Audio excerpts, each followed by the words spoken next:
Hola, ¿cómo están? Vamos a continuar con el tema del verbo, en esta oportunidad la sexta parte. Aquí vamos a ver el significado del verbo y su clasificación semántica. Significado del verbo. Desde el punto de vista de la semántica, se define el verbo como la palabra que puede indicar acción, por ejemplo, ando, estado, por ejemplo, permanezco, o sentimiento, por ejemplo, amo. Clasificación de los verbos. Son varios los puntos de vista que se han utilizado para clasificar a los verbos.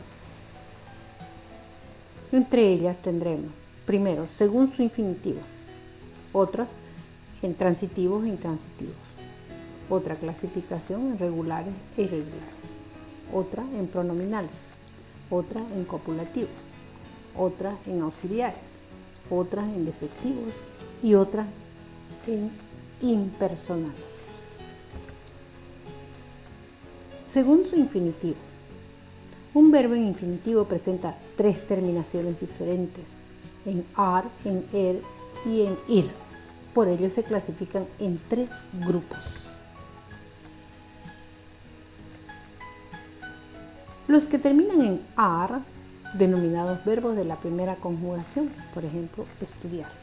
Los que terminan en er, denominados verbos de la segunda conjugación, por ejemplo, comer. Los que terminan en ir, denominados verbos de la tercera conjugación, por ejemplo, salir. Transitivos. Se los llama así a aquellos verbos que necesitan de un complemento directo donde se ejecuta y completa la acción verbal. Por ejemplo, compré una mesa de piedra. Intransitivo. Se los llama así a aquellos verbos cuya significación es tan precisa que no requieren ser completados por ningún complemento obligatorio. Por ejemplo, los niños duermen. Es por esta razón que ellos pueden aparecer solos en el sintagma verbal. Sin embargo, los verbos intransitivos pueden ir acompañados de complementos circunstanciales, pero no con carácter obligatorio. Por ejemplo, las visitas duermen en la sala. Regulares. Se los llama así a aquellos verbos que al ser conjugados no cambia el lexema o raíz de su estructura. Su forma se mantiene a lo largo de su conjugación y reciben las mismas o los mismos sufijos flexivos que otros verbos tomados como paradigma. Por ejemplo, beber, bebo, bebía, bebería, etc. Es un verbo regular porque mantiene, en este caso, su estructura lexemática dentro de todas sus conjugaciones. Irregulares. Se los llama así a aquellos verbos cuya forma sufre alguna variación en su estructura al ser conjugado. Estas variantes se presentan de cuatro formas distintas. Unos cambian su lexema porque reciben diptongación al ser conjugados, como el caso del verbo morir. Por ejemplo, cambia para muerto. Otros porque no reciben los mismos sufijos flexivos de sus modelos, como en andar, anduve. Aquellos que presentan el participio irregular, como en escribir, escrito.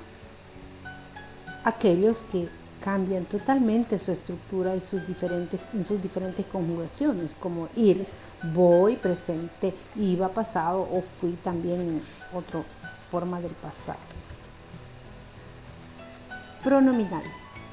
Se llaman así a aquellos verbos que exigen la presencia de un pronombre personal átono a su lado, como complemento, de igual persona que el núcleo o sujeto del verbo.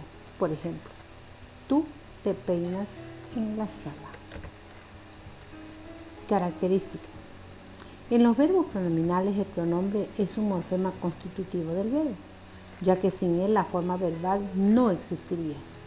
Si no cumple este requisito, el verbo no será pronominal.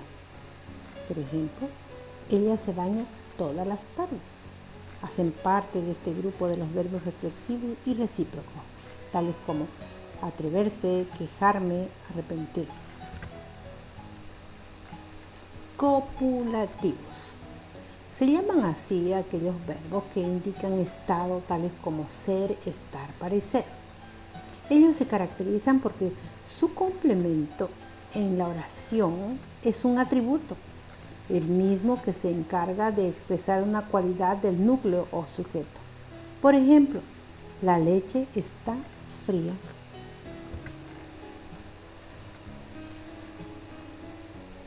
No copulativos. Sin embargo, los verbos de estado no siempre cumplen la función copulativa porque pueden funcionar como verbos predicativos y en estos casos van acompañados de un complemento circunstancial. Por ejemplo, la asamblea fue en el salón. Bien, hemos concluido por hoy. Les agradezco mucho la atención y hasta la próxima.